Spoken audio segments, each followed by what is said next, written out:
Salam sejahtera, terima kasih karena bersama dengan saya di Nazilin Unity Channel. Adakah Zaliha akan menyaman orang-orang yang menuduh beliau dengan nilai yang luar biasa sampai 10 bilion ringgit? Itu persoalan timbul apabila ada satu laporan di Malaysia kini menulis, sorok titah edendum Zaliha digesa seret penuduh ke mahkamah. Wah, ini pun tepat. Yang ini bagus. Kalau dibuat, bagus juga. Supaya dapat ditentukan siapa yang benar, siapa yang salah. Dan paling bagus, Zaliha saman 10 bilion terhadap penuduh tersebut ke mahkamah. Termasuklah walaun-walaun ataupun kaki-kaki tukang sebar berita tak betul yang menyatakan konon Zaliha ada kaitan dengan Tita Edindum dan sebagainya. Pergi saman, kalau boleh saman 10 bilion lah kan. Ahli Parlimen Kepung Lip Eng menggesa Menteri Wilayah Persekutuan Dr. Zaliha Mustafa mengambil tindakan undang-undang terhadap pihak yang menuduhnya menyembunyikan titah edendum berkait dengan Najib Razak menjalani pemenjaraan di rumah. Lim berkata tuduhan tidak berasas ini tidak boleh dibiarkan tanpa tindakan kerana ia mencemarkan reputasi menteri serta kerajaan.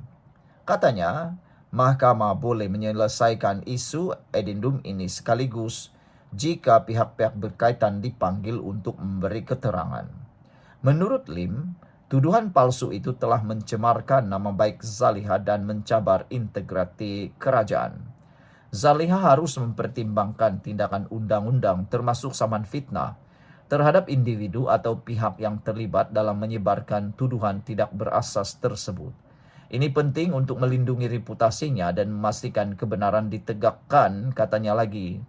Lim mencadangkan jika Zaliha menyeret pihak berkenan ke mahkamah, maka bahagian hal ehwal Undang-Undang Jabatan Perdana Menteri boleh dipanggil untuk memberi keterangan sebagai sekretariat lembaga pengampunan bagi memastikan fakta mengenai isu edendum dapat dipastikan. Katanya lagi, tindakan ini dapat menyangkal sebarang tuduhan titah edendum atau sebarang arahan rasmi dari Istana Negara telah diterima oleh bahagian hal ehwal undang-undang. Diharapkan keputusan mahkamah dalam perkara ini dapat merungkai isu berkaitan kesahihan edendum dan menghentikan spekulasi yang boleh mengancam kestabilan negara, tambah beliau lagi.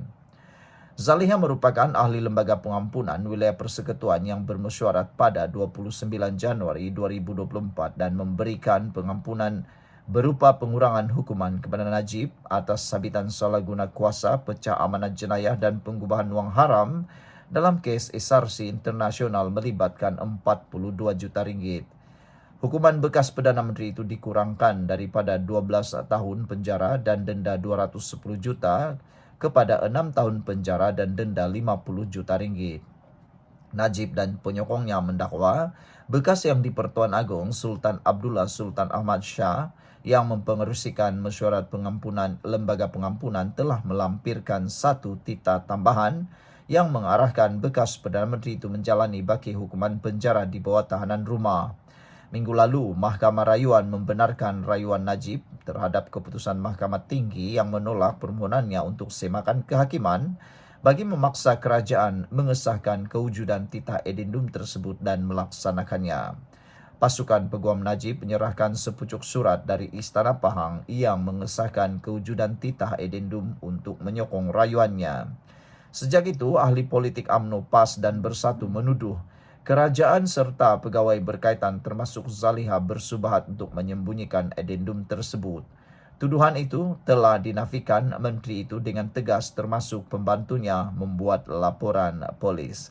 Saudara, apa pula pendapat anda semua? Patutkah saman fitnah 50 bilion dibuat? Saya setuju kalau ada saman seperti itu. Harimau satu kata, Lip Eng patut pergi tangkap Jolo. Mungkin dia ada banyak peguam-peguam boleh tolong dan kes ini boleh selesai dalam sekelip mata, kata Harimau satu. Purple Mouse 7378 kata, saman saja pihak-pihak yang memfitnah dari UMNO pro Najib. PAS pembela penyamun dan bersatu yang kaki kelentong serta influencer propaganda, kata Purple Mouse. Sekian dulu untuk kali ini, jangan lupa tinggalkan komen Anda. Salam sejahtera, terima kasih karena bersama dengan saya di Nazilin Unity Channel. Akhirnya KJ seperti yang dijangka dilaporkan ke polis. Ada persoalan besar, adakah KJ akan ditangkap? Adakah KJ akan dipenjarakan? Entahlah. Selepas Azalina, giliran setiausaha politik Zaliha pula buat laporan polis terhadap Khairi Jamaluddin. Rupanya ini puncanya. Selepas Datuk Seri Azalina Othman Said, kali ini setiausaha politik kepada Menteri Wilayah Persekutuan, Dr. Zaliha Mustafa pula tampil membuat laporan polis terhadap bekas Menteri Kesehatan Khairi Jamaluddin atau dikenali sebagai KJ. Ia berhubung dengan ucapan Khairi tentang titah edendum yang dikatakan dikeluarkan oleh Yang di-Pertuan Agong yang ke-16. Setiausaha politik Zaliha, Nur Azrina Surip berkata, laporan dibuat selepas menerima video berdurasi 3 minit dan 14 saat tentang ucapan Khairi Jamaluddin.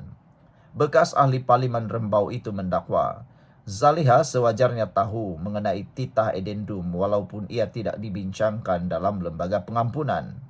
Nur Azrina mendakwa kenyataan dikeluarkan Khairi adalah tidak benar dan bertujuan memburukkan imej menteri itu. Perkara itu juga mengelirukan rakyat dan menimbulkan perasaan tidak senang serta suasana panik dalam kalangan rakyat sehingga berkemungkinan boleh menggugat keamanan negara, katanya dalam satu kenyataan hari ini. Dia juga memohon siasatan dijalankan terhadap Khairi atas kesalahan penyebaran maklumat palsu, mengganggu ketenteraman awam dan kesalahan penggunaan tidak wajar kemudahan rangkaian media sosial beliau untuk menyebarkan maklumat palsu atau mana-mana undang-undang yang terpakai. Semalam, dilaporkan Setiausaha Politik Menteri Jabatan Perdana Menteri Undang-Undang dan Reformasi Institusi, Azalina Othman Said, yaitu Azalina Suraya Yaakob, membuat laporan polis susuran Khairi mengaitkan Azalina berkomplot menyembunyikan titah itu. Zaliha merupakan menteri dipertanggungjawabkan dalam Lembaga Pengampunan Wilayah Persekutuan. Kedua-dua mereka memohon supaya siasatan dapat dijalankan secara menyeluruh terhadap Khairi Jamaluddin kerana berniat jahat memfitnah, menghina nama baik dan reputasi menteri serta menyebarkan maklumat palsu. Bahagian hal ehwal undang-undang dalam kenyataan semalam juga mengesahkan bahawa tiada sebarang dokumen tambahan atau edendum dalam fail atau rekod rasminya. Sekian dulu untuk kali ini. Jangan lupa tinggalkan komen Anda untuk isu yang panas dan panas ini. Kita jumpa lagi. Bye-bye. Salam sejahtera, terima kasih karena bersama dengan saya di Nazilin Unity Channel. Yang ini confirm mimpi di siang bolong sampai ke tengah hari. Apabila ada laporan di Sinar Harian menyatakan bahawa tidak mustahil, konon laporan ini tidak mustahil Perdana Menteri dari PAS, kata Dr. Tengku Muhammad Fakhruddin. Haha. Oke, jadi sebelum kita teruskan ulasan dan laporan berita di Sinar Harian ini, saya nak tanya kepada Anda dahululah, antara yang paling mustahil lah jadi Perdana Menteri di Malaysia ini dari parti mana? Pertama, daripada Amanah. Kedua, daripada Parti Sabah dan Sarawak. Yang ketiga, daripada DAP. Dan yang keempat, daripada Parti PAS. Semua yang saya sebut tadi itu, mana satu yang paling tidak berpotensi jadi Perdana Menteri? Empat-empat itu belum pernah jadi Perdana Menteri. Yaitu DAP, Parti dari Sabah, PAS, dan juga daripada mana lagi ya, yang tidak pernah jadi Perdana Menteri, Amanah. Empat parti ini tidak pernah jadi menjadi Perdana Menteri ahlinya. Jadi, adakah kemungkinan daripada empat parti ini tiba-tiba menjadi Perdana Menteri?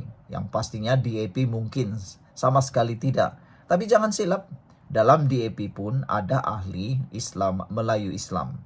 Ramai ahli DAP yang Melayu Islam dan juga ada ahli parlimen daripada DAP Melayu Islam. Jadi, itu pun tidak mustahil. Dan lebih lagi, DAP mempunyai kerusi di serata Malaysia. Di seluruh negara, seluruh negeri, DAP ada. Di seluruh negeri dia ada kerusi kecuali di Terengganu, Perlis dan Kedah. Kedah adakah? Saya tak ingat lagi lah. Tapi DAP mempunyai kerusi di Sabah dan khususnya di Sarawak kalau saya tak silap ada juga. Jadi DAP mungkin ada potensi jadi Perdana Menteri kerana ada sokongan daripada Sabah dan Sarawak. Begitu juga dengan Amanah. Amanah pun mempunyai pemimpin yang berpotensi menjadi Perdana Menteri. Mereka Amanah ini diterima di Sabah dan Sarawak, bahkan mempunyai rakan di sana, yaitu PKR. Jadi Pakatan Harapan DAP.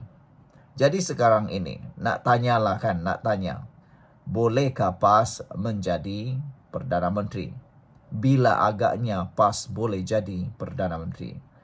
Namun ada beberapa ulasan daripada pengulas politik dan netizen menyatakan bahawa selagi PAS tidak dapat menembusi dan memujuk parti politik yang ada di Sabah dan Sarawak, PAS tidak mungkin akan jadi Perdana Menteri.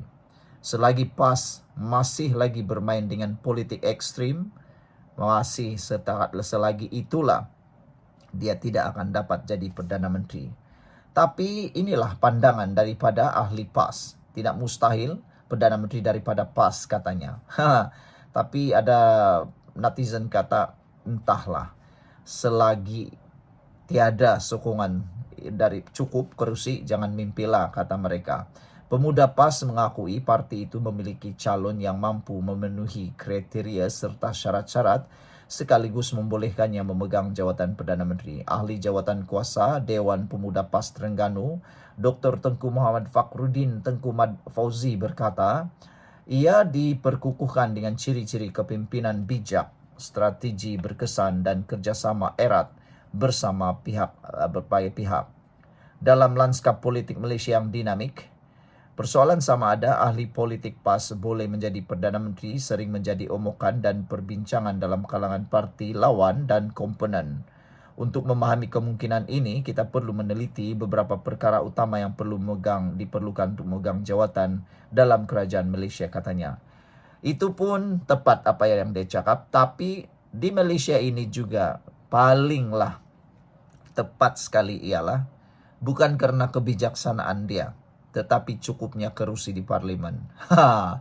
Banyak pemimpin di Malaysia ini bijak-bijak, tapi bila tak cukup kerusi, dia tak boleh jadi Perdana Menteri. Paling senang cakap, Khairi Jamaluddin, Syed Saddiq Syed Abdul Rahman, berpotensi sebenarnya jadi Perdana Menteri. Paling pentinglah Khairi Jamaluddin. Tapi lihatlah apa jadi. Dia dipecat, tidak punya kerusi lagi, bolehkah jadi Perdana Menteri? Tiada juga. Begitulah dengan parti PAS. Walaupun mereka mempunyai kandidat ahli yang bijaksana dari segi kepimpinan dan juga pengaruh, tetapi bila tak cukup kerusi, tak bolehlah jadi Perdana Menteri. Walaupun menurut Dr. Tengku Muhammad Fakhruddin ini, beliau kata 4 kriteria dipenuhi PAS, antaranya Melayu dan Islam, hubungan baik dengan istana, adil dan saksama serta kreatif mencari hasil untuk negara. Itu jadi persoalan besar dalam kalangan peneliti politik Malaysia. Mereka kata, okey, PAS adalah Melayu dan Islam. Okey, itu betul. Hubungan baik dengan istana pun itu betul. Walaupun ada isu-isu tertentu juga pernah berlaku. Adil dan saksama, itu entahlah betulkah tidak, separuh betulkah tidak, andalah yang tulis sendiri. Tapi paling ditentang oleh para bukan penyokong PAS ialah katanya kreatif mencari hasil untuk negara. Yang ini kata mereka tak tepat sama sekali. Karena boleh dilihat di mana-mana negeri yang dipimpin oleh PAS, belum ada satu negeri pun yang mencapai negeri yang terlalu maju, negeri maju. Banyak ketinggalan, terlalu ketinggalan jauh. Lihat saja Kelantan, kata netizen. Kenapa Kelantan ketinggalan jauh berbanding negeri-negeri lain? Mungkin juga kerana tidak kreatifnya mereka mencari hasil untuk negeri tersebut, kata netizen. Jadi sebelum kita berpisah, jangan lupa tinggalkan komen anda untuk isu kali ini. Apakah anda juga setuju bahawa PAS tidak akan mampu jadi Perdana Menteri? Salam sejahtera, terima kasih kerana bersama dengan saya. di Nazilin Unity Channel. Selepas Mahathir keluar daripada Bersatu dan keluar serta-merta daripada Perikatan Nasional dan meletakkan jawatan, ini yang berlaku kepada Wan Faisal dan Parti Bersatu. Kata Wan Faisal, hak Mahathir keluar Bersatu. Pemimpin Bersatu Wan Ahmad Faisal, Wan Ahmad Kamal berkata, menjadi hak Mahathir untuk keluar parti dan gabungan PN. Kita hormati keputusannya, kata ahli Majlis Pimpinan Tertinggi Bersatu kepada Malaysia Kini ketika ditanya mengenai pengunduran itu. Mahathir Mohamad Rais hari ini mengumumkan dia keluar parti dan meletakkan jawatan sebagai Setiausaha Bersatu dan Perikatan Nasional Wilayah Persekutuan berkuat kuasa serta-merta.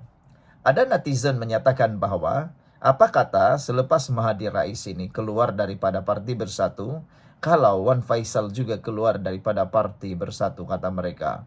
Ini satu gurauan yang memang agak keterlaluan, yaitu mengarahkan Wan Faisal letak jawatan sebagai ahli parlimen dan juga keluar daripada Parti Perikatan Nasional menyertai Mohamad Rais, kata mereka. Saya secara pribadi saya rasa tidak mungkinlah Ahmad Faisal akan keluar daripada Parti Bersatu dan Perikatan Nasional, kerana kalau dia bergerak sendiri, bergerak solo, pastinya beliau tidak akan menang. Dan lebih teruk lagi, beliau kalau mau cuba-cuba masuk parti yang lain, entahlah apa parti yang mungkin akan menerima beliau. Kalau parti PKR pasti tidak akan diterima sama sekali. Mengikut Parti Amanah juga mungkin lagilah tidak diterima. Kalau nak masuk UMNO, lagilah tak diterima. Dan yang paling teruk sekali, DAP. Kalaulah dia mau masuk DAP, itu lagilah mustahil lah kan. Oke, Wan Faisal juga menolak tanggapan lebih ramai ahli akan keluar parti kerana sentimen seolah-olah Bersatu dan PN menyokong bekas Perdana Menteri Najib Razak. Terdahulu, Mahathir mengumumkan peletakan jawatannya serta-merta melalui sepucuk surat yang ditujukan kepada Ketua Bersatu dan PN Wilayah Persekutuan Muhammad Razidin. Mahathir tidak memberikan alasan bagi keputusannya, tetapi sebelum ini, dia pernah mengkritik tindakan PAS, rakan parti gabungan PN yang menyertai Himpunan Solidariti Najib. Dia menyifatkan penglibatan pembangkang itu sebagai mengecewakan dan berbau oportunisme politik. Sebelum ini, UMNO dan PAS telah bersetuju untuk bersama-sama hadir dalam Perhimpunan Solidariti bagi menyokong Najib pada 6 Januari di Mahkamah Rayuan Putrajaya. Walaupun UMNO menarik diri kemudian, namun PAS tetap meneruskan perhimpunan seperti yang dirancang dengan bergerakan ahli dan penyokongnya. Pada Kamis, Wan Faisal yang turut hadir dalam perhimpunan itu berkata partinya tiada masalah dengan tindakan PAS mempertahankan Najib secara agresif. Jelas ahli parlimen macam itu, kehadiran pemimpin PN dalam perhimpunan itu juga kerana titah edindum yang diperjuangkan Najib membabitkan isu kepentingan awam. Tapi ada netizen yang menyatakan bertanya soalan penting. Kata mereka, titah edindum untuk Najib itu diperjuangkan bukan untuk kepentingan awam, kata netizen, tapi untuk kepentingan politik PAS semata-mata. PAS hanya mahu menunggangnya, kata mereka. Apa kepentingan untuk awam, untuk titah edindum itu? Tidak ada apa-apa. Ianya hanya untuk mau dapatkan tahanan Najib. Kalau Najib berjaya, apa pula kepentingan awam? Itu yang menjadi persoalan. Jadi PAS sebenarnya yang ada kepentingan dan manfaat politik. Sekian dulu untuk kali ini. Jangan lupa tinggalkan komen Anda. Salam sejahtera. Terima kasih kerana menonton channel ini. Sekali lagi, wajah sebenar PAS timbul. Namun demikian, sebelum saya berikan apa yang membayangkan wajah sebenar PAS, ada satu komen di dalam channel ini menyatakan bahwa PAS mungkin akan berusaha masuk ke Sabah dan Sarawak. Untuk kenapa? Untuk meraih undi. Karena cita-cita mereka untuk mahu menjadi kerajaan tidak akan kesampaian sampai bila-bila. Sekiranya mereka tidak dapat menawan ataupun dapat bekerja sama dengan mana-mana ahli parlimen daripada Sabah dan Sarawak. Dan sudah tentu, PAS sukar untuk menembusi Sabah dan Sarawak. Kerana Sabah dan Sarawak, seperti yang diketahui, tidaklah ekstrim di dalam mana-mana pergerakan sama ada agama maupun bangsa. Di Sabah dan Sarawak menolak idea politik ekstrim. Oleh sebab itulah, dijangkakan PAS tidak akan menjadi kerajaan sampai kiamat, sampai bila-bila. Kenapa? Kerana mereka kekal akan kekurangan kerusi, walaupun mereka bekerja sama dengan sesiapa. PAS hanya mampu menjadi kerajaan pada era Perikatan Nasional kerana UMNO Barisan Nasional bekerja sama pada waktu itu. Lihat saja, selepas Barisan Nasional tidak bekerja sama lagi di dalam Perikatan Nasional, tidak lagi bekerja sama dengan Perikatan Nasional, PAS tidak akan jadi kerajaan. Oleh sebab itulah, ada satu mengatakan bahawa tidak mustahil, kononnya dalam satu laporan di Sinar Harian hari ini, kononnya menulis bahawa tidak mustahil Perdana Menteri datang daripada PAS. Ada netizen kata, tidak mustahil untuk bermimpi daripada siang sampai kiamat. Itu karena kata mereka, selagi Sabah dan Sarawak tidak dapat dipancing, dipikat oleh PAS, selagi itulah PAS tidak akan cukup kerusi. Karena di Semenanjung Malaysia, kawasan campuran dan juga kawasan yang bukan kawasan majoriti Melayu, PAS sukar untuk menang, terutamanya di kawasan bandar. Kerana sikap PAS yang terlalu ekstrim dalam politik, itulah yang menyebabkan ramai yang tidak suka, ramai yang tidak menyokong PAS. Hari ini sekali lagi dinyatakan PAS banyak main wayang. Tak munasabah desak Perdana Menteri letak jawatan, kata Aminul Huda. Amanat Johor menyifatkan desakan supaya Perdana Menteri Datuk Seri Anwar Ibrahim meletakkan jawatan adalah perkara yang paling tidak munasabah di muka bumi. Pengerusinya, Aminul Huda Hassan berkata, beliau mengikut rapat kes ini dan melihat tidak ada keperluan untuk Anwar meletakkan jawatan atas alasan isu addendum. Jika disemak semula, kata beliau, perbicaraan Datuk Seri Najib Razak dan hukuman dijatuhkan dibuat sewaktu PAS menjadi sebahagian daripada Kerajaan Perikatan Nasional. Jadi PAS jangan buat-buat lupa. Persoalannya mengapa PAS membisu 1000 bahasa tanpa memberikan sebarang cadangan pengampunan diraja terhadap Najib pada ketika itu pula. Mengapa ia dihebohkan selepas PAS jadi pembangkang sekarang ini pula? Beliau menasihatkan agar PAS tidak sesekali cuba mengelirukan rakyat dengan membuat desakan seolah-olah Anwar yang bersalah dalam kes bekas Perdana Menteri itu. Kata ahli Parlimen Seri Gading itu, seharusnya PAS atau Perikatan Nasional PN mendesak Perdana Menteri ketika itu, iaitu Datuk Seri Ismail Sabri Yaakob, untuk melepaskan jawatan kerana tidak mengambil berat serta tidak bersungguh dalam mendapatkan pengampunan untuk Najib. Beliau menyifatkan perjuangan PAS hanya wayang dan sandiwara. PAS sengaja memainkan isu addendum untuk memburukkan kerajaan perpaduan selepas pelbagai usaha mereka untuk menjatuhkan kerajaan ini gagal dan hanya demi mencapai cita-cita politik murahan mereka sahaja. Amanat Johor akan terus menyokong kepimpinan Datuk Seri Anwar Ibrahim serta mahu beliau untuk terus kekal memimpin negara ini dan menolak segala anasir atau suara-suara sumbang yang datangnya dari lawan beliau. Sekian dulu untuk kali ini. Jangan lupa tinggalkan komen Anda. Salam sejahtera. Terima kasih kerana bersama dengan saya di Nazilin Unity Channel. Letak jawatan Muhammad Rais menjadi tanda tanya besar sejauh mana Parti Bersatu masih mampu bertahan khususnya di wilayah persekutuan. Hari ini, satu tanda tanya besar mula timbul. Adakah Parti Bersatu di wilayah persekutuan akan bubar pada bila-bila masa? Dan berapakah ahli Parti Bersatu yang turut keluar kecewa dengan tindakan daripada Parti Perikatan Nasional, PAS dan sebilangan Bersatu menyertai Solidariti Najib?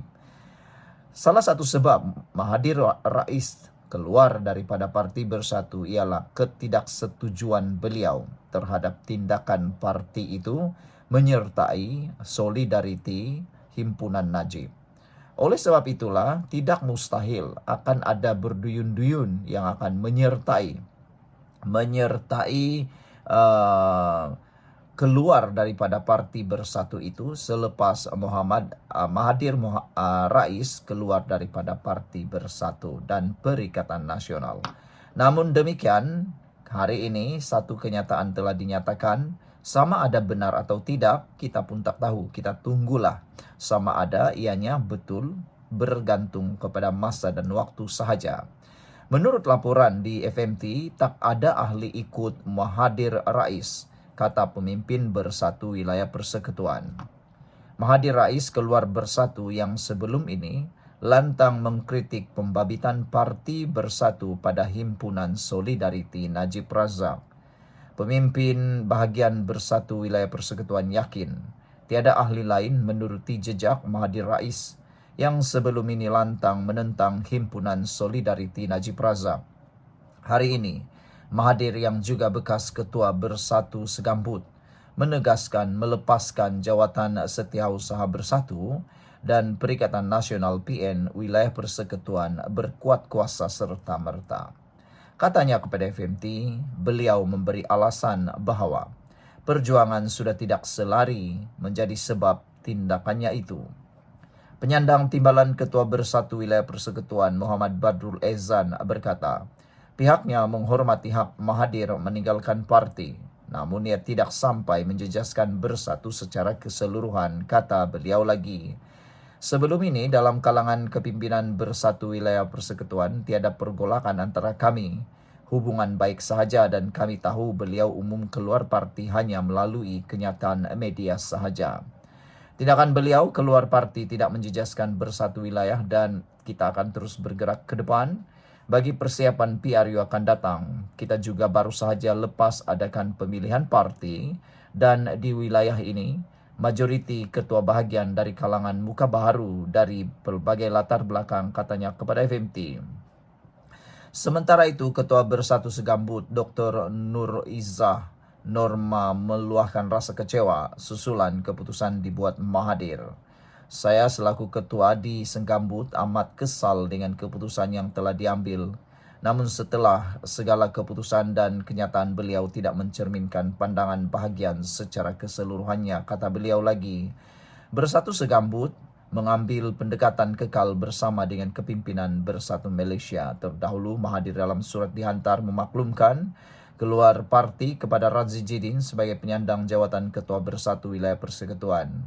Mahathir adalah pemimpin bahagian lantang mengkritik himpunan di Kota PAS menyokong Najib Razak pada 6 Januari. Mengatakan ia mencerminkan kesediaan PN berkompromi dengan prinsipnya demi kepentingan politik. Sekian untuk kali ini. Jangan lupa tinggalkan komen Anda. Salam sejahtera. Terima kasih karena bersama dengan saya di Nazilin Unity Channel. Akhirnya yang kita tunggu-tunggu akhirnya muncul tiba. Berkait dengan titah edendum, ini penjelasan terkini Anwar Ibrahim. Akhirnya Anwar buat pengakuan yang kita tunggu-tunggu, yang pastinya akan membuatkan PAS lagi pening kepala dan mungkin akan terus pengsan. Perdana Menteri Anwar Ibrahim akhirnya buka mulut, jelaskan titah edendum dihantar terus ke AG. Perdana Menteri Anwar Ibrahim hari ini mengakui bahawa Peguam Negara menerima surat berhubung titah tambahan diraja yang membolehkan bekas Perdana Menteri Najib Razak menjalani baki hukuman penjaranya di bawah tahanan rumah. Bagaimanapun, Anwar menyebut selepas surat itu diterima, Agung bertukar dan Peguam Negara menyerahkan surat itu kepada Istana Negara bagi membolehkan Agung yang baru, yaitu Sultan Ibrahim Sultan Iskandar, membuat keputusan. Surat itu dihantar kepada Peguam Negara, bukan kepada saya, bukan kepada ahli lembaga pengampunan, kata Anwar Ibrahim. Dan Peguam Negara kemudian bila Agung ganti diserah kepada Istana Negara kerana Agung yang pengerusikan lembaga pengampunan. Itu keadaan dia, bukan kita sorok, kata Anwar Ibrahim semasa berucap di program Muhibah Madani hari ini. Saudara-saudara sekalian, dengan pendedahan dan pengakuan yang kita tunggu-tunggu daripada Anwar Ibrahim ini, dijangkakan ianya sudah berakhir. Penamat kepada isu edendum ini telah pun berakhir. Kerana semestinya dengan pengakuan ini, maka disahkan bahawa titah edendum, titah tambahan itu memang wujud, tetapi terus dihantar kepada AG. dan EJ mengambil keputusan menyerahkan titah edendum itu kepada Kepala Duli Yang Maha Mulia di Pertuan Agong yang baharu. Anwar Ibrahim telah mengakui bahawa Peguam Negara menerima surat berhubung titah tambahan diraja yang membolehkan bekas Perdana Menteri Najib Razak menjalani baki hukuman penjaranya di bawah tahanan rumah. Bagaimanapun, Anwar Ibrahim menyebut selepas surat itu diterima, Agong bertukar dan Peguam Negara menyerahkan surat itu kepada Istana Negara bagi membolehkan Agong yang baru, iaitu Sultan Ibrahim Sultan Iskandar, membuat keputusan. Keputusan ini sebenarnya tepat kerana keputusan itu menyerahkan surat itu kepada Istana Negara bagi membolehkan Agung yang baru membuat keputusan adalah tepat. Kerana ianya hanya boleh dilaksanakan melalui lembaga pengampunan dan menurut minit mesyuarat yang telah didedahkan, titah edendum itu tiada dibincang dalam mesyuarat lembaga pengampunan. Ianya hanya titah tambahan. Jadi titah tambahan yang tidak masuk dalam minit mesyuarat tidak boleh dilaksanakan bersama dengan keputusan mesyuarat tersebut. Ianya harus diputuskan sekali lagi oleh yang di Pertuan Agong yang baharu. Surat itu dihantar kepada Peguam Negara, bukan kepada saya, kata Anwar Ibrahim, bukan juga kepada ahli lembaga pengampunan.